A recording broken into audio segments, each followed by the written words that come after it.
hasn't the New Testament changed since it's been copied and recopied so many times? That's a great question. I believe it deserves a great answer. Someone asked me that question one time, and the idea behind that question was, it's kind of like the telephone game, right? Once it's copied and copied over and copied over, it kind of changes its meaning so that what we have today is so different. But as it turns out, when you're evaluating the New Testament manuscripts, there's three things you need to consider. Number one, the number of manuscripts and how close in date are they to the original. So the number of manuscripts is the first thing you need to consider. The second thing you need to consider is, are there any other sources? Well, it turns out that the New Testament was copied into several different languages, so we're able to pull from there. And the third thing is, how about anyone else? Well, it turns out that the early church fathers also had quite a bit to say about the New Testament in their citations. So we could actually reconstruct the entire New Testament just from the early church fathers, but we'll talk more about that in just a little bit. First, let's go to how many manuscripts do we have. It turns out we have over 5,500 either fragments or full manuscripts of the New Testament.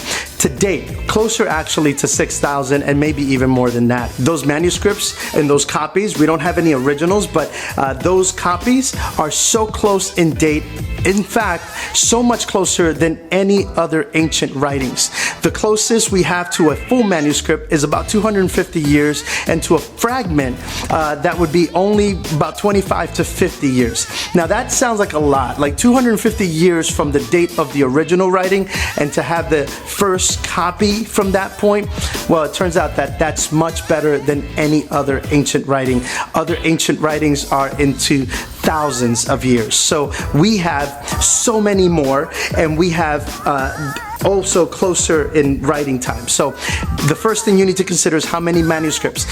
Other ancient writings, the most we have of any other is maybe about 400, not even at 500. So we have 5,500 manuscripts or fragments. We have so much more than any other ancient writings, and none of those ancient writings are questioned to date. That's the first thing.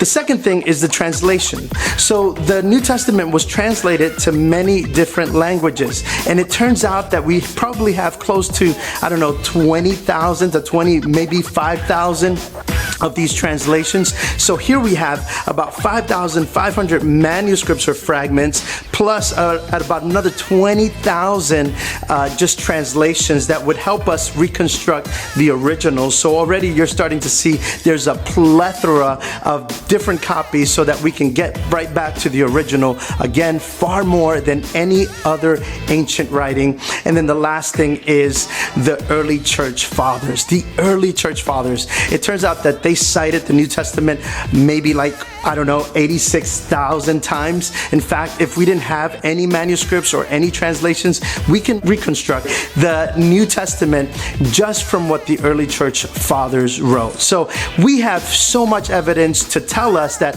what we have today, the New Testament that we have today, really is a lot like the original. Like, there really hasn't been any change there. So if anyone asks you, doesn't the many copies mean that the content has changed? Actually, the exact opposite. The number of copies helps us to get right back to the original with more accuracy than any other ancient writing.